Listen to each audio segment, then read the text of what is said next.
in line every time. What you wanna do? If I send an Eddie, baby girl, is you coming through? Stand 2 times in the streets, we gon' make it happen. Pull it to the spot, baby girl, we can get it cracking.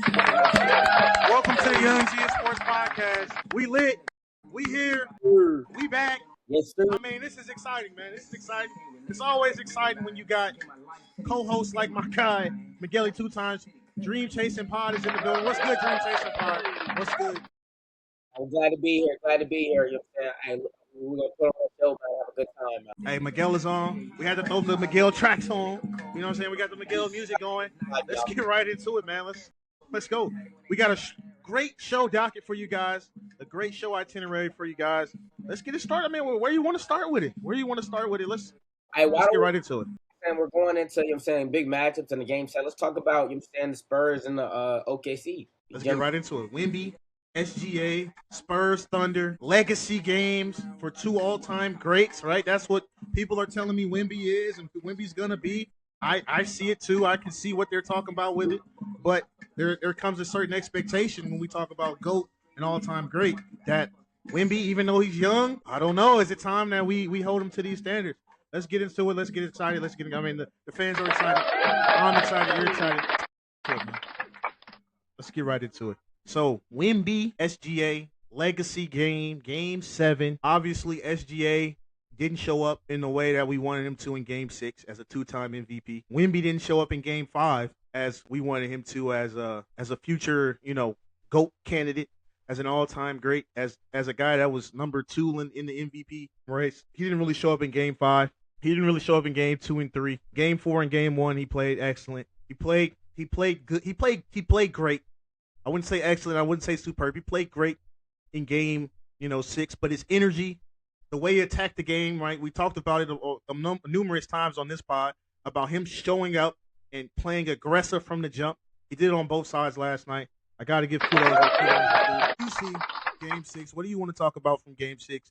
Do you want us to go? We can start off with Wemby due to the fact of, you know what I'm saying, how impressive he was the other night versus the OKC. I just think that Wemby, everybody knows. I think that he knows as well that he can be aggressive and take over the game at any point. But I also think sometimes, as young as he is, he just needs to learn how to find those spots better. I think the fact that he came out aggressive from the very beginning, I think it's what set the tone and the reason why they forced into game 7 now. I think they also, you ever heard the term, the team is moving off the beat of him.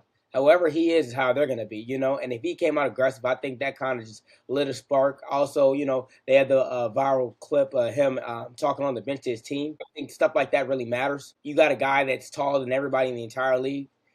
He knows he's that guy. He doesn't really have to say anything to anybody. Guys get paid millions to do their job. But I think the fact that he cares at such a young age and is carrying a franchise on his back, I think he doesn't really have expectations to just win. I know that he's going to have in maybe 2-3 years, that's going to be on the line. But I will say this, I'm just really happy to see that we're seeing him grow into that superstar that we kind of envisioned when he first got into the league. And I think that's the big piece. Can I pause you? I don't like it. I don't like the he's young, he gets a pass. I don't like it because we don't do that. We don't do that with all-time greats. All-time greats do not get passes. Well, I don't think he's all-time great conversation right now. I mean, that's where everybody wants this to head. Why? That's what his potential says. That's what he was drafted to be. I mean, I'm watching everything I'm seeing. I'm watching YouTube Shorts today, right? Mm-hmm. And there was a podcast that did Would You Rather with Wembanyama. And somebody said, would you rather have Wembanyama or the next top 3 picks? Would you rather have Wembanyama or the first 3 picks in this year's draft? Would you rather have Wembanyama or Cooper Flag in 12 first-round picks? Would you rather have Wembanyama or the Thunder Big 3? And everybody on that podcast chose Wembanyama over every one of those things. So if you're picking Wembanyama over Cooper Flag in 12 first-round picks, if you're picking Wembanyama over a core that already won a championship and everybody's 20 years old and a 2-time MVP in SGA, if you're picking Wembanyama over the next 3 number 1 overall picks, if you're picking Wembanyama over AJ Basanta, over Darren Peterson and Carlos Boozer, if you rather have him than all 3 of those guys, that means he's an all-time great. That means he's a guy that you have all-time great expectations on. But right?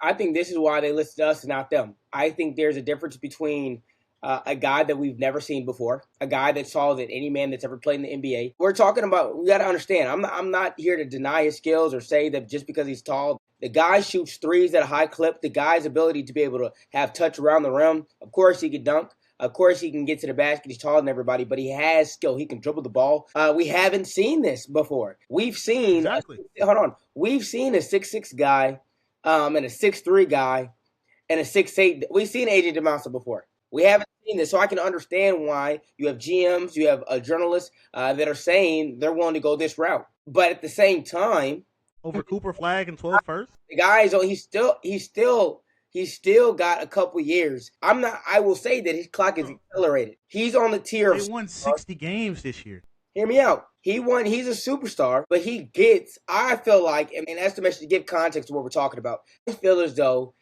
guys that are top 10 picks, projected to be franchise changers, okay?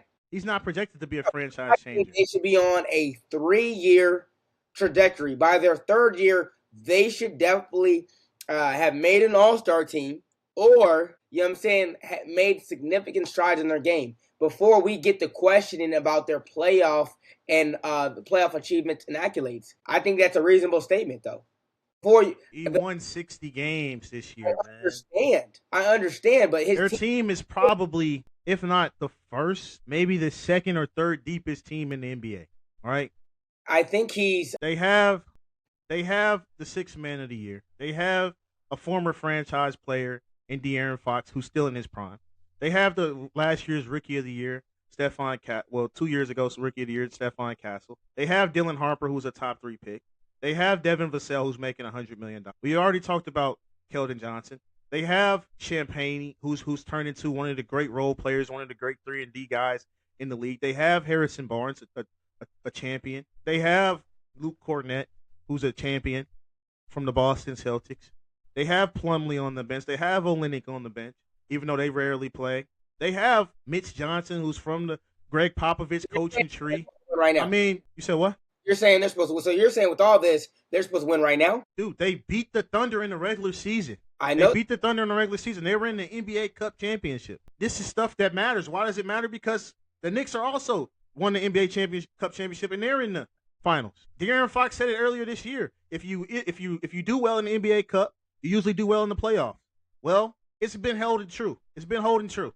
So the Pacers did well last year. The Pacers made it to the finals. Yes, Wemby does not get a pass. He has all you, and this is why he doesn't get a pass, because of what you said. We've never seen nothing like this before. He has the skill set to do it. He has the wow factor to do it. He has all the projections and the praises of an all-time great. So if you have the projections and the praises of an all-time great, you need the pressures of an all-time great. He needs the pressures. Michael Jordan didn't get a pass when he couldn't beat the bad boy Pistons. So the guy, LeBron James didn't get a pass. Oh, he's an all-time great, bro. I need to hear this. So there's 2 things that I want to ask. Just because he's taller than any person that's ever gotten in the league and he's talented, he's an all-time great. He hasn't proven anything in the playoffs yet besides this run he's doing right here. That's my first question. We're going to list him an all-time great because of that. And then my second question to you becomes, and I said that, you know what I'm saying, I don't think he should be judged too hard because he's still young. I do believe in expectation. I don't believe that we should be just judge saying he should win right now. Do they have a good team? Yes. But he's never had playoff experience, so what do we expect if he doesn't win the ring? You know what I mean? That's all I'm saying. You're telling me the guy he has to win his rookie season? What year is he in right now? His 3rd? His 3rd season, chat. Look, if he's in his 3rd season, then I've come to what I said is literally true. He's in his 3rd season. And then what I said is true. No. What I said was true then. No, this is no, it's not. First of all, when you're in the GOAT debate, you don't have a soundboard for a reason. When you're in the GOAT debate, first of all, you don't get a pass. You do not get a pass. I'm tired of that, bro. LeBron didn't get passes when he was young. But is he the GOAT? Get passes when he was young? LeBron, I'm talking about Wemby. We're not talking about Wemby as the GOAT, though. How can you talk about a guy that has... He's not talking about Wemby as the GOAT. Everybody's expectation for Wembanyama is to be the GOAT of basketball. He's put it on himself in the national media. Everybody has said he's got the potential to do it. It's time to put the pressure on him to do it. He's had enough time to grow. He's going to be a perennial defensive player of the year candidate. He's already getting love for the MVP in year 3. He won 60 games in year 3. He's on the Spurs. We know what they do with big men. He gets the pressure of winning, of having to win. He doesn't get a pass this year. They're in the game 7 with the defending champs, the team that they beat in the regular season on the series. Just because you have a baked potato and you throw it in the microwave don't mean it's ready, Joe. You got to put it in the oven. You got to let it cook. And the analogy is to say, just because you have a talented player. You're exposing yourself right now, man. What are you talking about, bro? What are you talking about? Just because what is going on right now? It doesn't mean he's supposed to be great right now. He's shown good signs of him. No. You have to be great right away. I disagree with you. You have to be great right away. If you want to be the GOAT, you have to be great right away. Talented. I don't think you just automatically have to take. GOATs are great right away. If you're not, we've already seen players that were great right away. Huh? That's my take on saying give a guy. No, not guys for GOAT conversation. I understand normally, but not guys for the GOAT conversation. I'm not putting Cooper Flag. Yes, Cooper Flag. Take your time to develop. I think that's GOAT conversation. Third season? What? Yes, third season. Yes. What are you talking about? What are you talking about? This is third season. What? Everybody, bro. Yes, you should be on your second All-Star. You should have a Rookie of the Year, bro. Like these. What are we talking about here? This guy is an All-NBA guy, real stuff. MVP. Ain't 5 players better than him right now, and you talking about GOAT conversation? Yes, I am. Why are you approaching this like I'm crazy or something? Because why are you approaching this like everybody doesn't have the same expectation for Victor Wembanyama? You have I agree. They have an expectation for him to accomplish a whole bunch of things in the league and to be the face of the league. In order to be the face of the league, you have to be that guy and to turn into a generational player. But I won't say that he's in the GOAT conversation today or tomorrow. Or even, hold on, and even if he wins the finals, I'm not going to say he's in the GOAT conversation. The man got 1 ring. Technically, he wouldn't be better than Shea. This is crazy. Look. I don't know, bro. I don't know. Man, you're hurting my heart right now, man. Because right now we got to start questioning. We got to start questioning your basketball card. Like, what's going on here? Come on now. The expectation for Victor Wembanyama from day one was the GOAT. Is the GOAT. Answer this question. Put your hand up for me. I solemnly swear, you know what I'm saying? I tell the whole truth, nothing but the truth. I solemnly swear. You know what I'm saying? Look, man, man got the Thor. Hey, man on the check got the Thor hand. You know what I'm saying? But anyway, my question is, if Shea wins the final, listen, y'all. If Shea wins the finals and gets a second ring, right, going into next season before a game is played, are you saying that Wembanyama is better than Shea? But he's a generational. But he's in the GOAT conversation. Shea's not in the GOAT conversation. You're correct. Why is Shea not in the GOAT conversation? I'm looking. Why is Shea not in the GOAT conversation? Why is Giannis not in the GOAT conversation? Why is Jokic not in the GOAT conversation? Because they weren't great right away. What? That's Kobe why. Bryant. What? Don't, man. We're not gonna go there. Kobe Bryant won a ring by year 3, did he not? He had Shaq, brother, and I'm the biggest Kobe. I'm the biggest one out there. I'm the biggest Kobe fan out there. Every year they won a finals, Kobe hooped in the playoffs, did he not? Cause we ain't gonna have the conversation. You put Shaq versus Wemby, we'll see what happened. And man, talking, bro. Look. They don't want to talk about that. Man called the man the GOAT conversation. And if you put Shaq out there, they wouldn't be able to air it on television. Cuz, man, come on, man. We gotta keep moving. I can't keep listening to this, man. Listen, you're getting confused. Nobody is saying that Wemby is the GOAT right now. That's what you just said. No. The conversation. That's not what I said. He's in the conversation, which is crazy, for being one of those players when it's all said and done to be the GOAT. They're kind of doing like what they did to LeBron with, right? Everybody. It's consensus that Michael Jordan was the GOAT when he retired. Can you agree with that? Yeah. Can you agree with that statement? 100%. It was consensus, right? Kobe matched him, word for word, bar for bar, skill set, talent. He might have even succeeded him in skill set, but he didn't win the 6 rings. He did have a bad rookie year. He did literally throw a playoff series against the Suns. He did 1 out. Okay. He did one out. He did force Shaq out. He did want to get traded to the Chicago Bulls, right?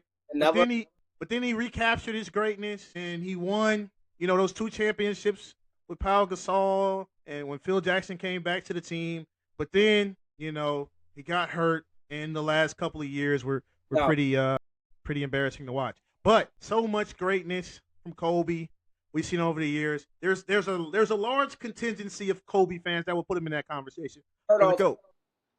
Third all time. What? He was third all time in scoring when he retired. Oh yeah. Okay. No, nobody cares. But if we're being for real, we know that Kobe Bryant's the GOAT, and that's a different conversation for another day. Which is why I can't listen to this. You know what I mean? Michael Jordan was nice. He was great. LeBron is cool. You know what I mean? LeBron will always be number 2. You know what I'm saying? And that's fine. He's the greatest small forward. I'll say this. We'll get off this. LeBron is the greatest small forward all time. All right. Yeah. Next conversation. What do you like? What do you like in this Thunder Spurs? What do you like? I dislike both teams, to be honest with you. So I don't care who wins. You know what I'm saying? To be honest with you, but to be quite frank, I want to see good basketball. And you know who played better basketball? The Spurs. And I hate the Spurs. Okay. Hey, I'm gonna say this on live. Greg Popovich. I don't like what the franchise. Hey, all the Spurs. I got plenty of ammo for you, but I want to go back to what we're talking about. They're playing the Spurs with Mitch Johnson. This rendition of the Spurs, I can get down with this because they all hoop. You know what I mean? This OKC flopping BS, I can't get down with that. It's blatant. Of it. They get 25 points every night. I think that if you stop giving him calls, his average would go down to about 25. That's just being real. I think that when Wemby's out there, he's getting fouled a lot, and they don't call it, and he plays through a lot, so I give credit there. And I think that the Spurs, if I'm being honest, have so many actual weapons. I think the OKC Thunder's team, to be real with you, is a bunch of starters. Even the guys on the bench are starters. But when it comes to the Spurs, you have guys that really could be like franchise players. You got Dylan Harper, who's really a franchise point guard. Yeah, I mean, you got who's starting in front of him? Fox. De'Aaron Fox. Hey, you know what's crazy? De'Aaron Fox made the All-Star team. That's some BS. But he made the All-Star team. And you know what I'm saying? That BS? And he's not even going to be there next year. He's not going to be where next year? Spurs. Yeah, you're bugging. I'm not going to lie. Is your goal to go viral? Is that what your goal is? No, my goal is to tell the truth. Yeah, hey, what your goal is? Dylan Harper not going to start next year? Dylan Harper could start next year, but he's not going. He's not going to be replacing De'Aaron Fox. Let's go over the starting lineup now. We're talking Spurs, OKC. Spurs. Right. At point guard, we have De'Aaron Fox starting right now. Right. At the 2, who's starting? Stephon Castle. At the 3, Vassell. Right? At the 4, who do we have? Champagne. No, Champagne. Yeah, Champagne. And then at the 5, we got Wemby. Okay, now look. At the 2, is Stephon Castle going to go to the bench next year? Okay, stay with me here. Is small forward, even if we move a step on to small forward, even though I think this dude is trash, Vassell, he robbed the Spurs of $125 million. Robbed. Stone cold. Nasty with it. But I'm going to leave that there. I feel bad for the city of San Antonio. The way they won 62 games this year. That man averages 12 points, and then y'all get 13. $140 million. 5 years. He averaged 13. Trash. Trash. And that's not the point. He plays both ways. They give him. He does play both ways. Defense. You see the job he's doing on SGA right now? Do you see the job he's doing on SGA right now? Doesn't matter. He plays defense. He's worse. See what J-Dub did last night? He's worth $80 million at the max. He robbed the city of San Antonio. Somebody go lock him up. Now, let's get back to what we're talking about here. Is he going to go to the bench? No, because they're paying his sorry ass. They're paying him. Now, go back to the starting lineup. You're telling me De'Aaron Fox. You just said Devin Vassell isn't going to go to the bench because he's getting paid, but De'Aaron Fox is, and he's getting $200 million? No, De'Aaron Fox is going to be out of here next season. They're going to trade him, brother. I hope you look at the cap. You got to look at the cap. Somebody has to get this man a map. Look at the cap. It doesn't work. The guy just made an all-star team. You're giving him You're giving De'Aaron Fox max money? Spurs. All right, Mitch Johnson. You giving that man $300 million? Okay, then. He doesn't have the $300 million max. Is he coming back on the team-friendly deal? Let's talk basketball now. Is he coming back on the team-friendly? Wemby's on his rookie deal. Stephon Castle's about to be up. Yeah, Stephon Castle's on his rookie deal. He's finna be up for rookie match. Dylan Harper's on his rookie deal. You're not hearing me. You're not hearing. Stephon Castle. This is his third. This is his what? Second year in the league. Third year in the league. Nah, it can't be the third because it's Wemby's third. Second. He's going into third. What happens in third year? Rookie extension. It's his second year, so he has 3 more years on his rookie deal. No, he has one more year until they offer him an extension. You don't get offered an extension. You get offered an extension in your third year. Even though he gets the extension, he'll still play his last 2 years on the team option. You're gonna give him. He's not still play 150 million himself. Then you got another. He'll get the extension. Million. Dude, you gotta listen. And then you're gonna pay. You gotta listen. You're just talking right now. You gotta listen. Even though he'll get the extension, he still gets to play the last 2 years on the 2-year team option. That'll happen. Wemby will play the last 2 years on his team option. That'll happen. Dylan Harper still has 4 more years on his rookie contract. They're fine. We'll see who'll be right at that. We'll see. We're gonna see. We're gonna see who's gonna be right. That's all I can really say. He's not gonna be on the team, and when he's not, look, you can go back and watch clips. He's about 2 years away from even thinking, even like the team even thinking about trading.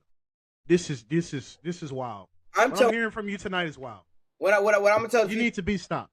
What I'm gonna tell the future right now, Dylan Harper, unless he has a Sweet McCain, unless he has I forgot his first name, McCain that got traded. Jared McCain. Yeah, Jared Sweet McCain. Unless it ends up like him, where he falls off the cliff and then gets traded to the OKC and then has a revival. It's over with, bro. They're gonna start him next season, bro. The man is too good. Unless you're telling me he's gonna be 6 man when Keldon Johnson is a 6 man. Keldon Johnson's getting $100 million, but who's gonna be 6 man? Well, that's what I'm saying. That's what I'm saying. That's what I'm trying to tell. Look. He just keeps digging himself a hole. There's too many. What are you talking about? Somebody has to go. Who's going? They have 3 guys on the rookie deal. What are you talking about? Rookie contracts, when you're drafted in the top 5, they're 5-year contracts. 3 of them are guaranteed. 2 of them are 2-year team options. What are you talking about? You're telling me. Hey, look at the contracts. 5-year contract. You go look at the salary cap table year by year. All right, and then come back to this conversation. Dylan Harper on a 5-year. You're bugging right now. Answer that. Yes, you're bugging right now. This is crazy. This is crazy what I'm hearing right now. Leave it to him, y'all. What's his name is gonna start for you? Darren Fox. He's gonna be your starting point guard next season. We'll leave it there. Hey. Yes. Hey. Darren Fox will be the starting point guard for the Spurs next year. Yes. All right. Hey. Good luck with that, brother. That's all I can say for you. Okay. Let's move on to the next topic, man. Max Kellerman take right there. No, it's not. It's not a Max Kellerman take right there. 1, 2. Max Kellerman was a great debater. He is. I'm not gonna lie. Disrespect to Max Kellerman. Let's get into this FIFA World Cup, man. Let's get into this FIFA World Cup. I think the people have heard enough of you talking today. I'm not gonna lie. I think we've heard enough of Miguel. Hey, we love Miguel. He's a great guy. Go check out the Dream Chasing podcast on TikTok. He's going up. He's doing numbers. They call me Miguel on Instagram. Go check him out, man. He's man. Hey, let's get into this FIFA World Cup, man. I know you got some questions for me. Yeah. I know you guys can see it. I know we got the Liverpool banner up there. I mean, let's get into it, man. FIFA World Cup in America.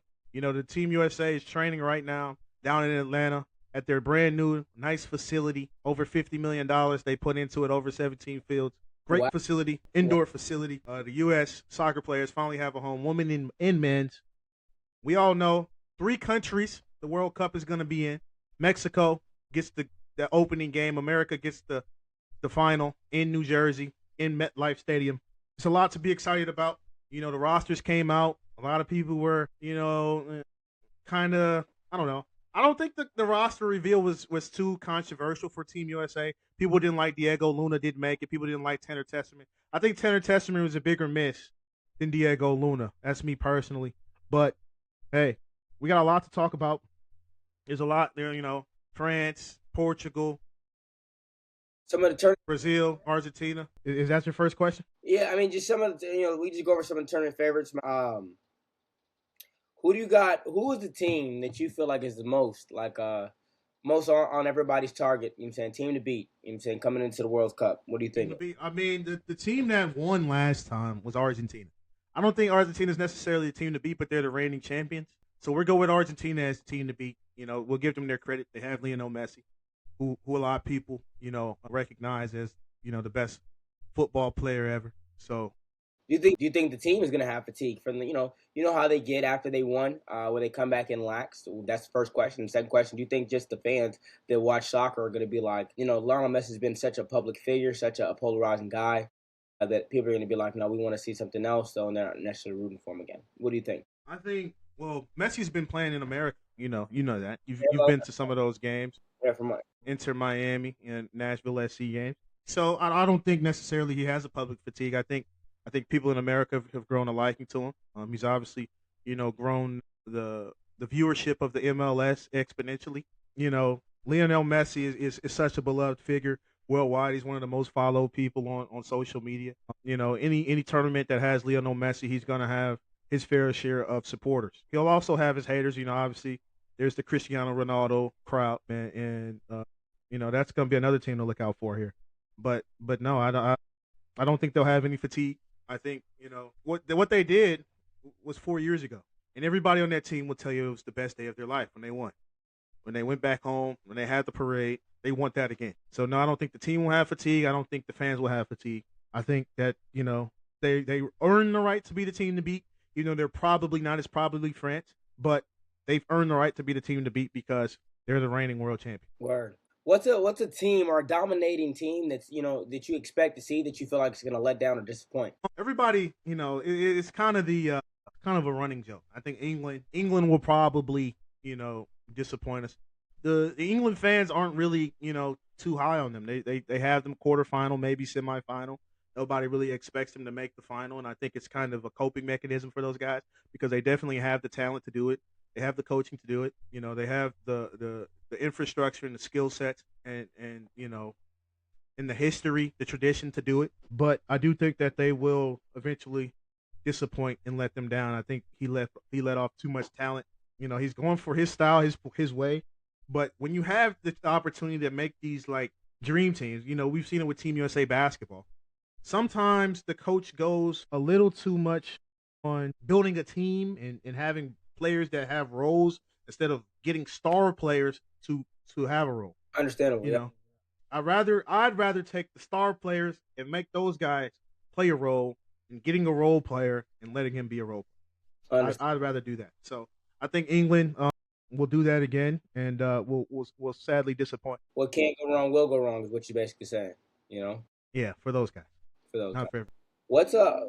I mean, the fact that we're even getting a game is going to be legendary. Like, I think this year is pretty open though. Would you say like out of the all the years that you've been watching like soccer, MLS, overseas, do you think that this is the most open, like where anybody could really take it? Anybody could really make a move? Like, it's giving a little bit of like March Madness, the way I'm saying Yeah. teams are kind of like popping out. Yeah, I would say there's a little bit more parity this time around, but France is dominant. France looks dominant.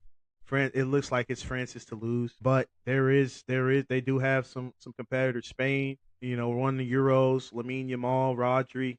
If those guys can come into that healthy, Argentina, the reigning champs, of course, Brazil. Neymar got called up.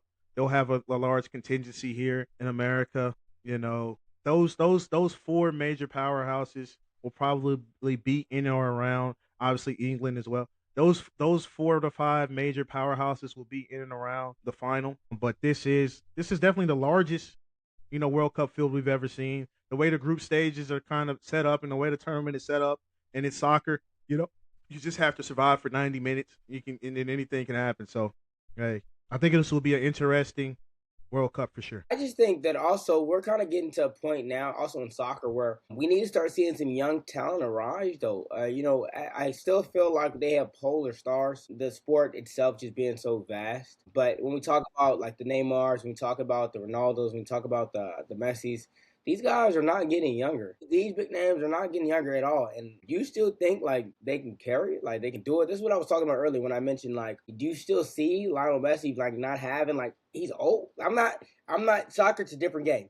Ronaldo, he's keeping his body in phenomenal shape. Messi's always been in phenomenal shape as well. But do you still think these guys can do it at that level that they need to do it on the world stage, not just for their respective clubs? One thing, that's kind of, repeated in the world of football, in the world of soccer, is that, form is temporary, but talent, what's the word they actually specifically use.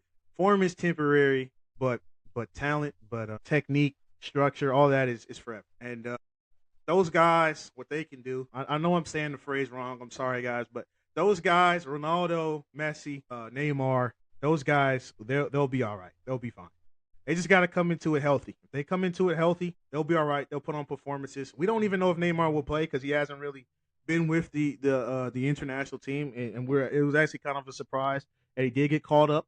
But Messi and Ronaldo, they'll play. They'll start. They'll be major parts of teams that are probably going to go pretty far in the tournament. So yeah, I do think those guys can carry, but also they don't have to carry. I mean, they did such a good job for their country, and they're at an age and they're at a point in their career where all the guys that are on their team, they're probably one of the one or two oldest people on that team, and all the young guys look up to those guys. They look up to those guys. Those are their idols. Those are their guys that those are their captains. Those are guys that they're willing to run through brick walls for, and they will. So they don't have to carry as much. They have talent, right? Argentina has Julian Alvarez. They have Enzo Fernandez. They have guys that have done it, literally done it. Have won the World Cup. Portugal for Ronaldo. They have Bruno Fernandes. They have Vitinha. They have these guys that have gone on and won Champions League, have won Premier League Players of the Seasons. So they don't have to carry as much. Neymar, obviously, he's in Brazil. They have a Vinny Jr. They have Acuna who's been playing well. So these guys don't have to carry, anymore. They have, young guys that are ready to take up the mantle. Do you think this is going to be the year where we see some emerging guys, emerging stars, really for sure, before our eyes? Though I think, for sure. Like I said, though, the sport is so vast. It's not to say that there aren't already, but I just feel like polarizing. I think there's going to be some talent that really shows itself, but also from teams that you might not expect. What's some teams, Joe, that you think that might come out of the wind, might come out of in like the dark horse team? Who's a team dark horse team that you feel like can really make some noise? I don't want to be an American here, but I have to be an American. I have to say America. A host nation, a team that has a very favorable grouping in the group stage. I think those guys can make some noise. I think Canada can also make some noise. I don't want to sound like a homer for the North American teams, but also another host nation, another team that has been growing steadily and has kind of been waiting for their moment in the sunlight, in the spotlight. But realistically, unbiasedly, I got to go for Netherlands. I think Netherlands is a dark horse. They've been building something. The orange of Netherlands, the fan base, they'll show up, they'll show out. Virgil van Dijk, Cody Gakpo. I mean, maybe it's because of Liverpool, but yeah, I think what I've been seeing from their team, consistently doing well in Euros, consistently building the World Cup run that they had last year, losing in heartbreaking fashion to Argentina, the eventual champions. I think they're 4 years older, obviously, now. They're going to miss Xavi Simons. They're going to miss Jeremy Frimpong. But they're such a deep team. They're such a well-balanced team in terms of from the front to the back. They have Memphis Depay. They have, Cody Gakpo. They have a great midfield, a midfield that can be, the best on any day. And in the back line, they might have the best collective back line of any team, you think of any team in the world. So, yeah, I think that's my dark horse team, the Netherlands. Who do you got Yeah. Who do you got getting the golden ball, though? And Who do I have getting the golden ball? Who's going to be the best guy out here? Give me your top 5 guys. Mbappe probably will win the golden ball. It's a gimme, but Mbappe. He's super, but you just think he automatically is going to go to him? Yeah. Mbappe. France is going to probably go very far in this thing. I mean, they're the deepest team. They have the experience. They won a World Cup 8 years ago. They were in the final 4 years ago. They're consistently the team to beat in the Euros. They do well in the Euros. They did well in their qualifiers. So they're going to go very far. Mbappe is going to score a lot of goals. You talked about Ronaldo, Neymar, Messi, the guys that are usually at the top getting a little bit older. Well, Mbappe is in his prime. He has something to prove. He usually does well with his national team. He'll be playing in position. He has so much talent around him, and those guys respect him as the best player on his team. So when you have talent and those guys respect you as the best player, man, it makes your job a lot easier. So I got to go with Mbappe getting the gold ball. Obviously, Messi will be in and around there. Obviously, maybe even a Vinny Jr., maybe even a Lamine Yamal. So look out for Lamine Yamal. If Mbappe gets that golden ball, though, does that in his legacy? Does it cement his legacy? No, but I think it helps his legacy for sure. Mbappe's, international legacy has already been cemented. It's already sealed. He's one of the greatest international players ever. He's already has his World Cup. He already had, he got his golden boot from last World Cup. He scored 3 goals in a World Cup final. Now it's about club success. He needs Champions Leagues. So World Cup success, yes, it'll help him because of the shortcomings that he's having in club success. But he needs the club success. He needs the club success. It's not a surprise to anybody. It's not it's not. This is not breaking news. He needs the club success, but this can help. It can help, but it won't cement it at all. I just feel like, you know what I'm saying, hey, I'm hoping, I'm rooting for like a great series. I think the World Cup is going to be amazing. The fact that we even get to host it at the MetLife Stadium is going to be phenomenal. I just think, and I guess maybe I'm a home person too, but if we make some noise, can this be the year where America finally gains some respect from the rest of the world in the atmosphere of soccer? I just think that we do really well, but I don't think we always get the respect that our players kind of deserve at a point because they feel as though the MLS is very weaker than overseas football. But if we make Yeah, some noise, we get to like, what do you think? the MLS first and foremost is weaker than overseas. Let's get that out there. Let's get that out the way. Granted, this is probably America's most talented team we've ever had. We've ever fielded. This is probably our most talented team in terms of guys going overseas, having success, in terms of what these guys have accomplished, the awards they've won, the trophies they've won, the teams that they've played for, the standards and the heights that they've reached. This is probably the most talented team. No. From that standpoint, these guys can make some noise. These guys can make some noise. They have to build on it. I mean, we have Pochettino who's done great things. He's been to Champions League finals. He's taken teams that, of lesser talent to finals and done well with them. But he's also had some shortcomings of himself, right? He got fired. That was the opportunity. That's how we got the opportunity to hire him. So, this is we'll see. We'll see. We haven't really seen this team together in 4 years. Whether it's been injuries, whether it's been guys, not calling into certain camps, not playing in certain events that they felt weren't really worth their time, or maybe they felt like, their club season was so important that, risking injury or risking, fatigue coming back into that season wasn't worth it. So these guys can make some noise, will they? It remains to be seen. But this is the most talented team. This would be the team to do it, to make noise, and this would be the event in the time to do it. Doing it on your home soil, doing it in front of Americans. The final being in America, most of the games being in America. So this is the time to do it for those guys. If they do, hypothetically speaking, if they do, what does that do for the MLS? I mean, it does. I don't think it does really too much for the MLS. Honestly, I think Messi's success could play a lot into the maybe long term success of the MLS. I think more stars would be willing to come over maybe a little bit earlier, kind of like Messi did around the age of 32, 33, maybe coming to America and skipping Saudi Arabia and the money that they get over there. So, maybe that plays a part into it, but I don't think it really would do much for the MLS. But I do think it would do a lot. This event is going to do a lot for America soccer because of the names that are in it, because Neymar's in it, because Ronaldo's in it, because Messi's in it, because Mbappe's in it, because Lamine Yamal is in it, because we're the host nation, because this is the most talented team we've ever fielded. A lot of young eyes are going to be on the World Cup. It's already the most viewed sporting event in history. Mm-hmm. And now it's going to be the most viewed event in America because it's, America's so broad, it's so vast. It's the tournament is being held in so many different cities. So many different people are going to be able to get introduced to this sport, are going to be forced to be introduced to this sport because it's going to be on every sports bar. It's going to be on every TV. It's going to be in every, Target. It's going to be in every Sam's Club. It's going to be in every Costco, right? These games are going to be on the TVs all over the planet because of the localness of it, the access to it, and the spectacle that is the World Cup. So this is going to do a lot for American soccer in an adverse way. It's going to help the MLS in talent long term because so many young guys are going to be watching it. So many young guys are going to be wanting to, be on MLS next teams, and they're going to take the game a little bit more serious. to have the opportunity to be in that next World Cup, to have the opportunity to be on that next, Olympics, because the Olympics is also coming here in a couple of years. So Is this the first time that we've hosted? I'm asking no, you. it's not the first time. We've hosted before. We hosted when Atlanta, and that was the Olympics.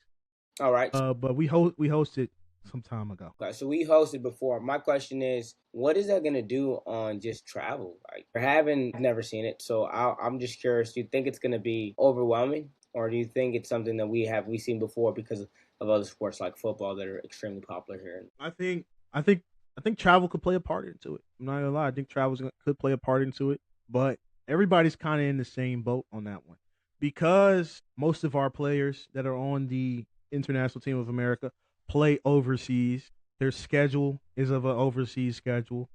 They're gonna have to be on the same flights that those other countries are on. Maybe they got here a little sooner, but none of those guys live here year round, right? All these guys have probably just bought a house in Atlanta or are renting a house or maybe have an Airbnb in Atlanta, just like all the other teams. Maybe they don't even have, maybe they have a hotel. So the travel from that standpoint is going to be, different. I kind of think it'll be similar to most guys as a Champions League night. America's is a wide country, when they're traveling to these different stadiums, to these different cities. This is the first World Cup that's in 3 different countries. So obviously that plays a part into it as well.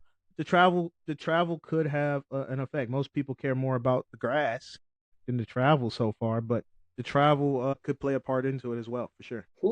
Speaking on just travel and the media and how we're going to cover it, who's a team that you think is going to get overlooked, or the media is not going to show enough love to, that we can kind of give a shout out to, that you want to kind of see do good things? I think Brazil is kind of getting overlooked here. I'm not gonna lie. I think Brazil's getting overlooked. I think Brazil's kind of getting written off. They have Carlo Ancelotti. People aren't really too high because Neymar hasn't had the greatest of seasons, because Vinicius Jr. hasn't had the greatest of seasons, because they don't really have an out and out number 9 striker that they can get the ball to. Rafinha's coming back off an injury. A lot of their guys in the back line, I think they're getting overlooked. I do, because of the roster construction. But I think that's an easy answer. I'm gonna go with a little tougher answer, and I've already said Netherlands. Hey, let me ask you this. Maybe Senegal. Maybe Senegal. America plays them a couple of days. Maybe Senegal is a team that's being a little overlooked here. They won AFCON. They're one of the best teams in AFCON. I think 2 back-to-back. So maybe they're a team that's being overlooked here. I love Sadio Mane, of course. No, I think Senegal is definitely a sleeper team. When you said something interesting, we need to go back for a quick second to rehash something. You were talking about Brazil, and you said that obviously you believe that they're not getting talked about because they had bad seasons and injury concerns.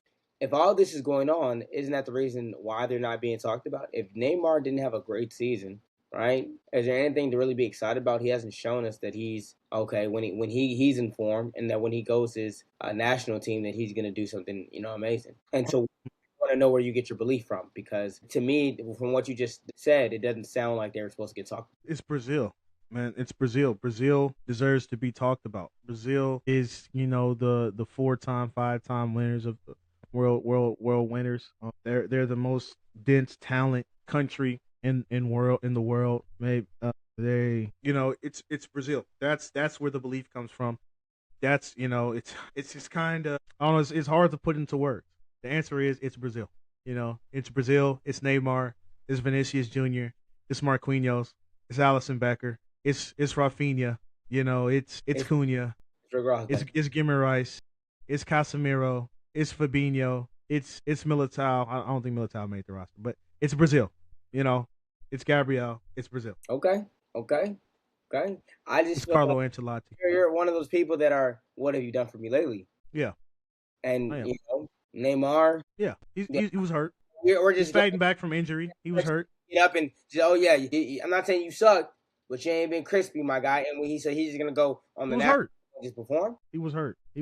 He deserves a little slack. The slack that you want to give to Wemby, he deserves. Who's your team that you're rooting for outside of the US? There it is. Yeah, it's the quote is, form is temporary, but class is permanent. And those guys are classy guys. Class is permanent. No. What'd you say? What's the next question? What is your favorite team outside of the U.S.? My favorite team outside of the U.S. is probably that's in it, that's made it. I think I like to watch. I like to watch the Netherlands. I like to watch Brazil. What is it about their play style that you enjoy? The Netherlands or Brazil? The Netherlands. Brazil is Brazil. I like they play fun. They play a fun style of basketball.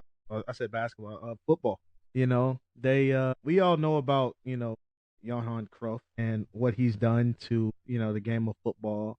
For clip purposes, ask that one more time so we can get a good quality answer. When you think about Netherlands being a fun team that you like to watch in your free time, and they actually made it, so you get a chance to see what they do on a big stage. What is it about their play style that you actually enjoy watching? Again, like I said, Johan Cruyff and what he's brought to soccer. They have so many fun guys, so many guys that make football fun. Gravenberch, Reinders, what he's done at Man City, what he did at Milan.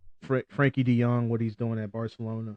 Cody Gakpo usually always shows up for the Orange. Memphis Depay and the shows that he was putting on in Brazil this year. We all know the defender that Virgil van Dijk can be. He's played a lot of minutes. Van de Ven, the type of guy that he is, Nathan Ake. And in their crowd, the fans, the way they show up for their team, the way they do these orange outs, the way they'll have the orange smoke going, the way they'll turn up every city that they're in.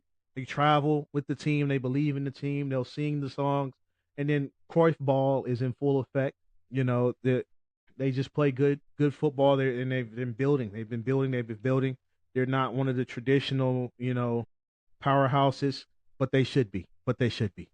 And I think they'll do well this time around. I do. No, awesome. Is there any other things that we haven't touched that you like to touch on before we get out of here? I mean, I think there's I got a fun question for you. How about this? I got something for you. When we talk about, MLS, and we talked about our guy playing for Miami International Pool, their jersey being Miami.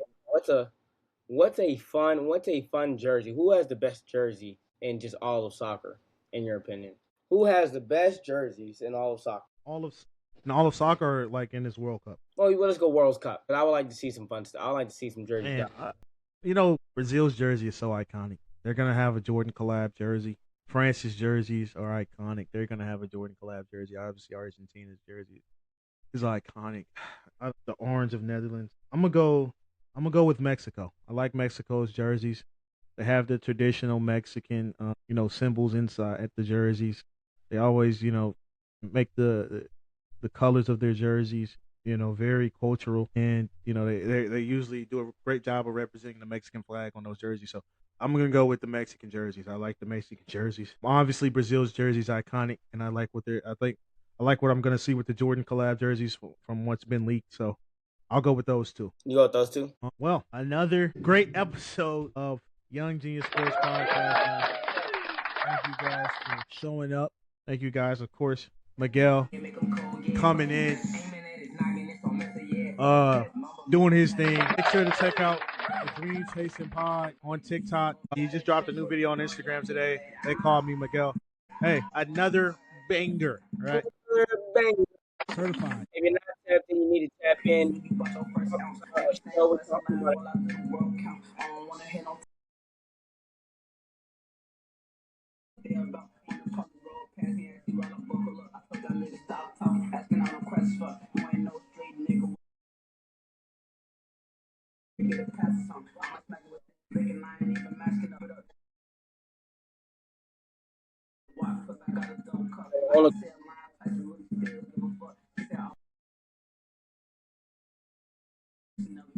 Yes, sir, man.